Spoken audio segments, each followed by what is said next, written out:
L'émotion reste extrêmement forte à Vendin-le-Vieil, dans le Pas-de-Calais, où une marche blanche a eu lieu hier à la mémoire d'une jeune fille, Lindsay, 13 ans, qui s'est suicidée il y a un petit peu moins de 2 semaines. Antoine Forestier, vous êtes sur place. Ce qui est avéré, c'est que la victime était harcelée au collège depuis des mois.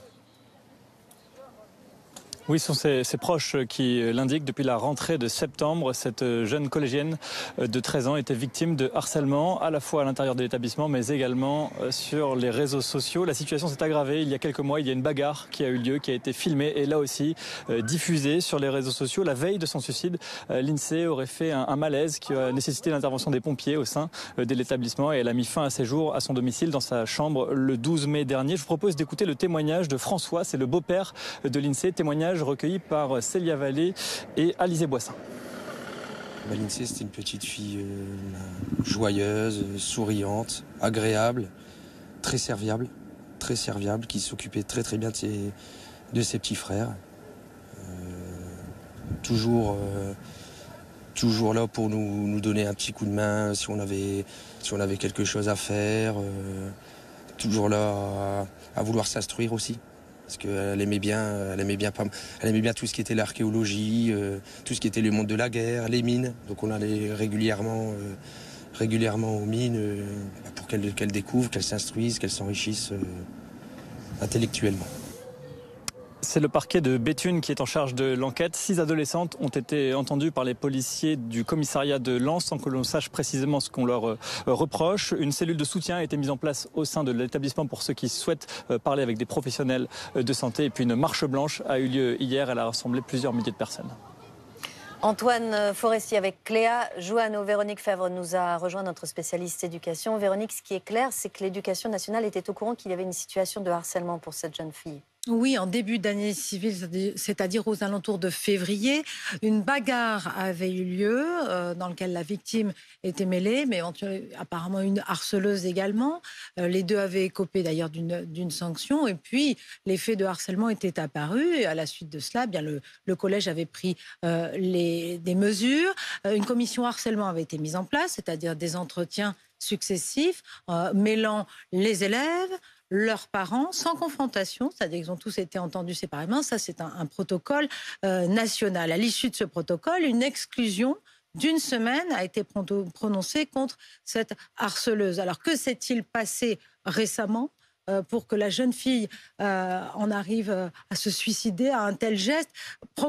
Vraisemblablement, il y a eu quelque chose de nouveau dans cette affaire. Et ça fait l'objet d'une enquête. On sait que 6 jeunes filles ont été entendues dans cette enquête. Et cet éclairage permettra de comprendre ce qui n'a pas fonctionné. Mais c'est vrai que ça remet en cause toute la communauté éducative. Pourquoi? Même parce que le harcèlement, on en parle. Il y a des séances de sensibilisation, il y a de la prévention. On ne peut pas dire que les élèves ne sont pas sensibilisés à ces questions. Et on a des personnels maintenant qui sont formés à la prise en charge avec cette méthode de la préoccupation partagée. Et pourtant, on n'arrive pas à empêcher ces drames.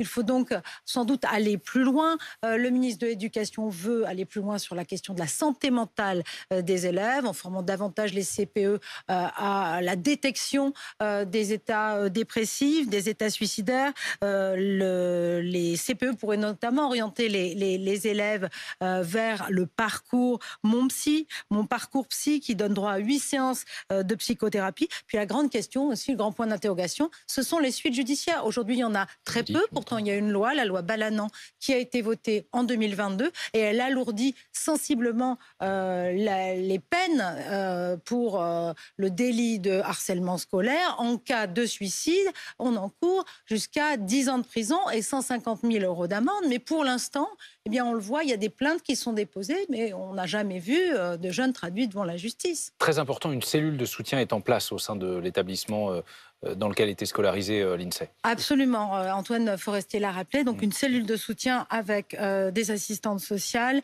des psys qui peuvent entendre les élèves, c'est évidemment essentiel. On a vu cette marche blanche qui a réuni 2000 personnes, une grande émotion parmi les élèves. Tout l'enjeu, c'est que chacun puisse être écouté, que ceux dont les traumatismes peuvent être réactivés. Il faut rappeler qu'un enfant sur 10 a été harcelé. Donc quand on voit une jeune fille qui se suicide, ça rappelle des choses aux autres. Il faut pouvoir prendre en charge tous ceux qui vont être un peu victimes de décompensation pour faire en sorte de pouvoir à nouveau fonctionner et puis éviter également un climat de vendetta. La justice est en cours, est en train de faire son travail, mène une enquête et il faut éviter toutes les mesures de représailles contre les harceleurs également. Et puis Véronique, pour les jeunes victimes de harcèlement, on rappelle 2 numéros.